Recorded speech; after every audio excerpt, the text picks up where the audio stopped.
Oke.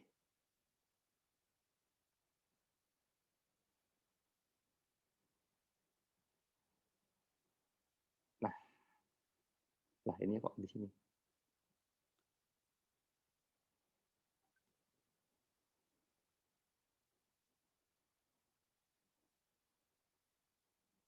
Ya, udah kelihatan belum nih PPT-nya?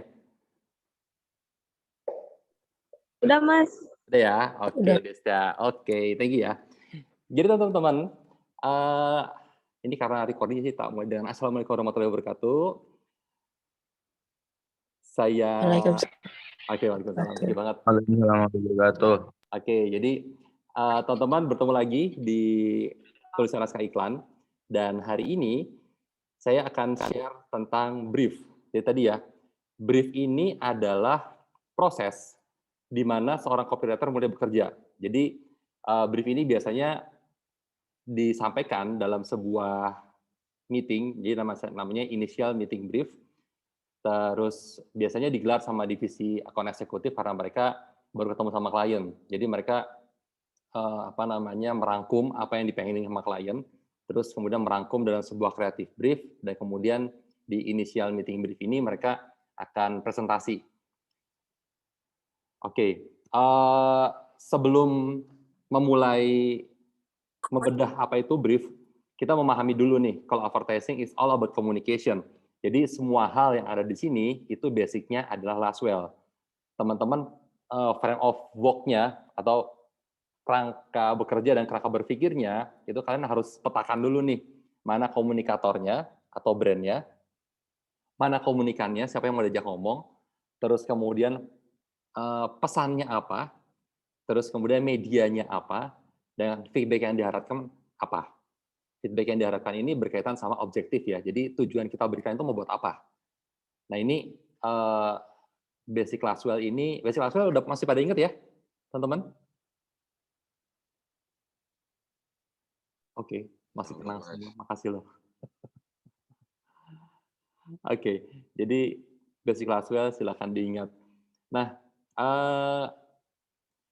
format brief-nya di setiap advertising agensi itu beda-beda. Tapi esensinya itu pasti ngomongin 1, 2, 3, 4, 5, 6 hal ini, teman-teman. Pertama, why. Atau gini deh, pertama kalian dulu lihat dulu what-nya.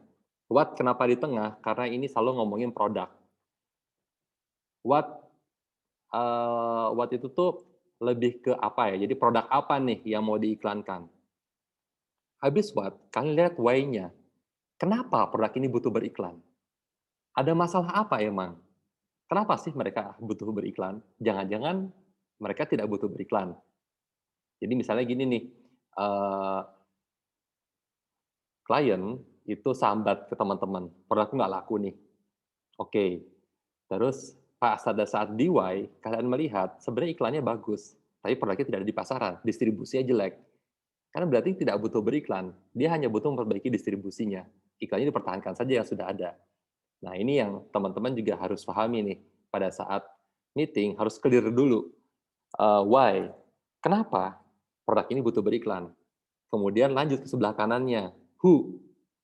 Ini kan siapa yang mau diajak ngomong, komunikan nih. Target audiensnya siapa nih? Soalnya nanti beda target audience akan beda consumer insight, beda attitude-nya, beda kebutuhannya, beda keinginannya, pendekatan iklannya bakal berbeda. Logika dasarnya atau contoh dasarnya gini nih, teman-teman handle Honda Scoopy. Who? Saat kalian mau mengiklankan ini untuk mahasiswa atau untuk anak SMA sama Honda Scoopy untuk ibu-ibu muda yang suka ngantar anaknya sekolah, pendekatannya beda. Karena anak SMA, Scoopy ini adalah motor kelitih yang gaul, spionnya kecil, knalpotnya belombongan, banter. Jadi manfaat-manfaat poin-poin yang disampaikan bakal beda. Beda dengan ibu-ibu muda yang ngantar anaknya sekolah tadi. Mereka butuh Scoopy sebagai motor yang keren, anggun, anteng, dan kece dipakai buat nganter anak untuk dilihat sama teman-temannya di komite sekolah. Angle komunikasinya bakal berbeda. Cara ngomongnya juga beda. Itu tadi ya, kenapa who di sini sangat penting. Kemudian where.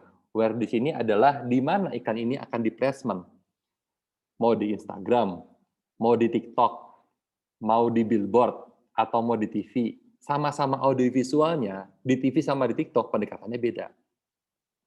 Nah, ini juga where ini juga harus kita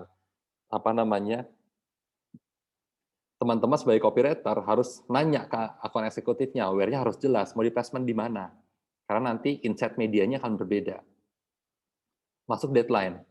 Nah, di sini akan bermanfaat buat teman-teman buat ngukur nih, oke, kita mau ngide berapa lama, ngeksekusi berapa lama, akhirnya nanti bikin deck berapa lama. Dan terakhir, budget. Budget ini sebetulnya buat copywriter, yang tugasnya itu adalah ngide dan bikin strategi, ini adalah tuas rem. Kadang-kadang saat kita ngide, itu imajinasi kita begitu liar. Eksekusi kita bisa sangat mahal. Nah, budget yang akan membatasi itu. Jadi sebetulnya budget ini ada di tahap crafting ya, craftsmanship. Jadi begitu teman-teman brainstorming, liarkan dulu aja nggak apa-apa. Nanti setelah dari brainstorming ketemu beberapa alternatif ide, nah baru kita saring berdasarkan budget. Oke ya. Ya, sejauh ini clear, teman-teman? Clear, Mas. Clear ya? Oke, thank you banget. Nah, kita lanjut berikutnya. Kenapa sih copywriter itu harus ngerti who, siapa yang diajak ngomong, terus produknya, kenapa dia harus beriklan, dan kemudian di placement di mana. Nah, ini yang kita akan coba bedah. Jadi, seorang copywriter itu mesti dikenal dengan produknya creative ideas. Nah, kenapa? Dan creative ideas ini sangat sulit untuk dipresentasikan karena daya imajinasi kliennya rendah. Dan itu makanya mereka meng-hire kita sebagai konsultan. Oke ya. Nah, di sini ada kata kunci penting, USP, Unique Selling Proposition. Preposisi atau poin unik yang menjual dari sebuah produk. Jadi USP di sini itu jadi jangkar patokan yang dipakai oleh copywriter karena dia adalah pesan dari sebuah iklan. Jadi pesan ini nanti yang akan kita olah jadi how to say-nya ya, cara menyampaikan pesannya dengan berbagai macam ide kreatif. Cuma bagaimana kita mengolah brief untuk mendapatkan sebuah pesan. Nah, ini nih. Sebelah kiri adalah area produk, sebelah kanan adalah area target audience. Jadi, untuk menemukan USP, ada 2 poin penting ini sebenarnya sinonim ini. Pesan atau USP dari sisi produk kita diferensiasi. Diferensiasi berarti kan apa sih yang ngebedain produk kita dibandingkan kompetitor? Nah, ini ya. Oke. Jadi untuk tahu apa sih bedanya produk kita sama kompetitor, kita harus mengumpulkan segala macam data tentang produk. Kita harus menginvestigasi produk kita dengan menggali brand insight. Jadi, poin-poin apa aja sih yang perlu teman-teman cari dalam menggali brand insight? Pertama adalah competitor message. Terus yang kedua, itu ada kekuatan produk dan peluang dari produk kita. Jadi gini teman-teman, pada saat teman-teman di brief, inisial, jadi gini teman-teman, untuk menginvestigasi sebuah produk, teman-teman punya 4 channel nih, sumber informasi, saluran sumber informasi yang bisa dimanfaatkan. Yang pertama, itu adalah inisial meeting brief. Jadi tadi, meeting briefing yang diselenggarakan oleh tim AE. Pada saat itu teman-teman bisa menggali. Cuma jangan puas di situ, karena teman-teman harus menginvestigasi produk lebih dalam. tadi buat tahu kenapa sih produk ini harus beriklan. Yang kedua, teman-teman bisa nanya sama anak-anak AE, jadi divisi account eksekutif yang mereka itu berhubungan sama klien. Jadi saya inisial meeting briefnya Senin pagi gitu ya, terus habis itu kalian balik ke divisi kreatif, ngulik seharian. Habis ngulik kan biasanya balik malam itu penuh dengan pertanyaan atau kenapa begini dan kenapa begitu kan. Nah Selasa paginya kalian main ke divisi AE boleh untuk tanya, ini AE-nya siapa nih? Aku mau gali informasi di dalam. Oke, yang kedua AE. Yang ketiga, saat AE mulai kewalahan, AE ini akan janjian sama klien. Jadi biasanya saya pernah sebagai copywriter saya pernah beberapa kali diajak sama AE saya untuk ketemu sama klien, datang ke pabriknya untuk nanya lebih langsung. Jadi yang sumber informasi yang ketiga bagi seorang copywriter adalah klien dan agensi akan memfasilitasi itu. Copywriter ketemu sama kliennya. Di situ teman-teman bisa menggali segala jenis pertanyaan. Jadi apa namanya, bagi saya gitu ya, saya saat pegang teh madu, kemudian datang ke pabriknya mereka, saya melihat bagaimana proses pengalengan teh. Banyak pertanyaan-pertanyaan yang menurut orang teh madunya mungkin ngapain sih pertanyaan kayak gitu, dia sepele banget, ngapain sih tanyain gitu ya. Tapi bagi saya yang baru belajar, hal kayak gitu harus saya tanyakan. Jadi banyak sekali orang-orang yang memulai karir di divisi jadi copywriter, tapi mereka jaim gitu ya. Jadinya mereka terhambat sendiri sama sama kejaimannya karena mereka takut dianggap bodoh. Akhirnya mereka takut bertanya. Padahal hal pertama saat kalian butuh informasi, tanyakan pada sumber primernya. Tanyakan langsung ke orangnya. Ya baca buku bisa, browsing internet bisa, cuma itu sekunder ya. Ya kadang konteksnya beda. Tapi kalau kita ketemu klien, manfaatin itu buat gali. Segala jenis pertanyaan, tanyain aja dulu ke situ. Jadi tadi, untuk menginvestigasi sebuah produk, itu teman-teman bisa nanya ke, apa namanya, bisa memanfaatkan tadi initial brief meeting, terus yang kedua nanya ke AE, yang ketiga nanya ke klien, yang keempat nanya ke strat plan, strategic planner. Jadi di biro iklan itu ada satu divisi namanya strategic planner. Kerjaan dia ngeriset tentang produk, ngeriset tentang konsumen, ngeriset tentang media, ngeriset apa namanya, tentang tren di industri tersebut. Jadi data mereka basicnya data semua. Nah kita bisa nanya juga nih ke anak planner, karena tadi anak planner ini tugasnya nyari data dan mereka punya bank data yang besar gitu ya. Jadi kita bisa nanya ke mereka. Nah, eh,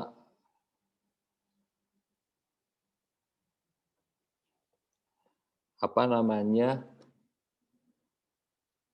Ini adalah quotes yang dikasih sama kreatif directorku dulu pada saat aku jadi copywriter gitu ya. Dia mesti ngomongnya gini, you must know everything before write something. Jadi dulu tuh saya selalu menunggu anak-anak planner untuk riset dulu nih.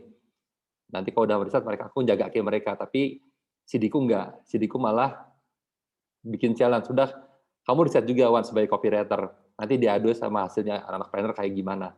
Ya tadi, kamu nggak bakal bisa nulis apapun kalau kamu nggak tahu apa-apa. Makanya you must know everything before write something. Lanjut. Nah, ini. Hal kedua yang harus teman-teman pahami, tidak ada target audience yang suka nonton iklan, kecuali emang dia anak iklan, kayak saya gitu ya. Saya kadang-kadang nonton TV, nonton iklannya doang. Pas acara saya pindah, saya cari iklan lagi. Karena saya orang iklan, karena saya pengen tahu nih, iklan sekarang kalau di Marjan kayak apa ya, kalau iklan obat kayak apa ya, itu sering saya lakukan. Bahkan di YouTube pun kadang-kadang saya browsing adalah iklan. Tapi kalau orang umum, nggak ada yang mereka sengaja nonton iklan. Kecuali iklan tersebut menghibur, atau iklan tersebut relate sama ketertarikannya dia. Misalnya nih, apa namanya, saya balik lagi ya, saya suka sekali otomotif, terutama otomotif mobil atau motor yang lawas gitu ya. Di bawah tahun 90-an lah, 90 ke bawah tuh saya suka. Dan 90 ya 90 ke bawah ya. Nah terus ada iklan yang menggunakan yang lover seri 1 gitu ya, saya bakal tonton. Apapun iklannya. Nah, di sini apa namanya, pentingnya sebagai copywriter untuk memahami consumer insight. Jadi untuk membuat sebuah iklan yang menghibur target audiens, relate sama kehidupannya, dan memberikan manfaat buat kehidupan target audiens. Memberikan manfaat itu maksudnya memberikan informasi yang sesuai sama kebutuhannya dia ya. Makanya sebagai copywriter, teman-teman harus menggali nih, apa itu kebutuhan dan keinginan dari konsumen, dari target audiens kita. Jadi nanti kita bisa merasakan, oke, target audiens kita itu butuhnya ini nih. Nah, pada saat teman-teman brainstorming nih, ketemu sebuah ide nih. Nah, terus ide tersebut kita pilih. Tadi kan langkah pertama dalam memilih alternatif ide adalah lihat budgetnya. Yang kedua, nah, put your foot in consumer shoes. Letakkan kakimu di sepatu konsumen. Maksudnya, kalian, teman-teman, coba skip dulu dari sudut pandang seorang advertising agency, jadi seorang pekerja iklan. Dan juga teman-teman pindah dulu mindset-nya, kan teman-teman biasanya dari tadi kan urusannya tuh ngobrol sama klien, kalian tahu banget nih klien butuhnya apa, dan kalian juga sebagai anak-anak agensi tahu produk ini mau ngomongin apa. Nah, saat kalian setelah ngide, saatnya teman-teman untuk berpindah ke sisi konsumen. Oke, di sini kalian coba berpindah ke sisi konsumen atau ke sisi penonton atau ke sisi pendengar untuk radio atau ke sisi viewer untuk iklan online. Kalian coba bayangkan teman-teman ini jadi target audience yang nonton iklan kalian, yang bakal beli produk kalian, yang bakal mendengarkan iklan teman-teman. Terus ucapkan sebuah mantra, emang aku perlu ini ya? Emang aku butuh banget ini ya? Atau kenapa sih aku harus nonton ini? Kenapa aku harus beli produk ini? Nah, di situ nanti kita bakal lihat nih, alternatif ide tadi yang bermanfaat bagi konsumen itu yang mana? Yang relate sama kehidupan target audience itu yang mana? Dan yang menghibur dari sisi pendekatan kreatifnya ya, bagi konsumen itu yang mana? Nah, di sini nanti bisa dijadikan argumen buat teman-teman untuk mempertahankan ide yang kalian rekomendasikan untuk klien. Soalnya kejamnya dunia agensi adalah saat tim kreatif, copywriter sama art director ini ya keluar dari selesai gitu ya, dia selesai dari initial brief meeting, mereka diharapkan datang lagi ke meeting room dengan ide dan gagasan untuk dibantai sama seluruh anggota tim. Kenapa mereka membantai? Ya tadi, karena mereka ingin memberikan produk, merekomendasikan ide yang relevan dengan dua hal, relevan dengan produk dan relevan dengan target audience.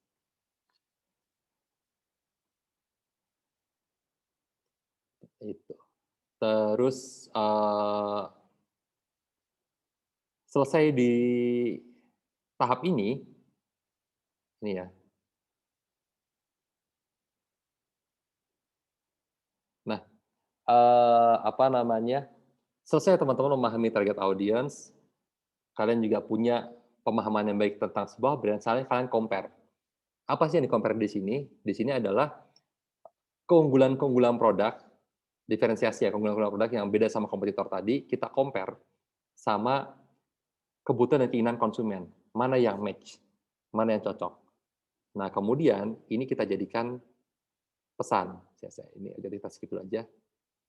Nah, jadi WTS ini kan what to say ya, pesan. Dan how to say bagaimana menyampaikan pesan tersebut. Contohnya ada di WTS. Jadi what to say di sini itu adalah keunggulan produk yang benar-benar dibutuhkan oleh konsumen. Dan ini sekaligus menjadi unique selling proposition. Dan ini juga menjadi diferensiasi bagi produk dan juga positioning bagi target audience. Jadi positioning kita lihat gini teman-teman. Tadi ya, saat teman-teman mau beli motor, Matic, klasik, yang ada di belakang teman-teman pasti alternatif kan, Vespa, Vino, Scoopy. Nah, nanti tinggal atau ada Kawasaki W125 atau Apa sih motor India tuh? Aku lupa. Itulah, jadi paling kalau yang matic itu ya Vespa, Scoopy, atau Vino. Ada alternatifnya. Nah, 3 hal tersebut mesti ada positioning-nya. Vespa Itali, Yamaha Jepang kenceng, Scoopy motor Jepang irit. Ada posisi masing-masing di benak audiens. Oke ya, jadi di sini apa namanya fungsi strategis pesan, pesan itu sekaligus satu buah pesan itu sekaligus menjadi USP, unique selling position atau preposition dari sebuah produk, sekaligus menjadi pembeda diferensiasi produk tersebut dibandingkan sama kompetitor, sekaligus menjadi positioning.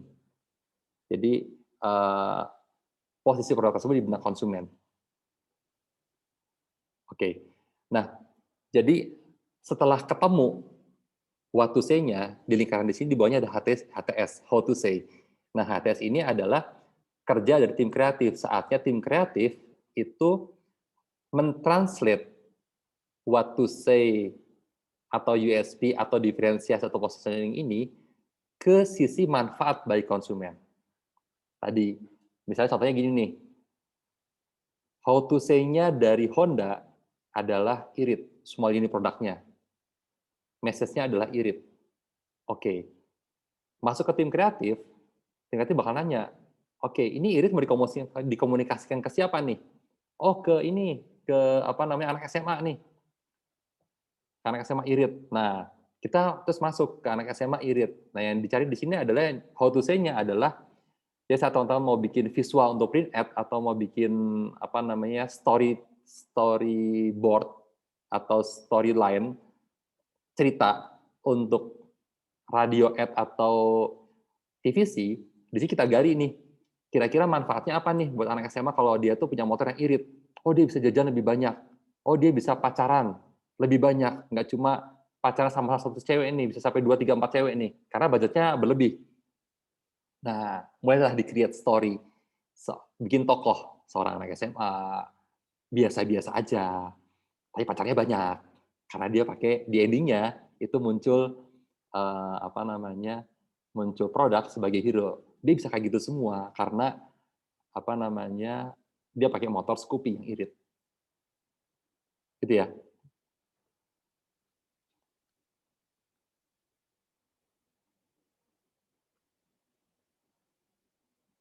Oke. Oke. Untuk materi di pagi hari ini, segitu aja, teman-teman.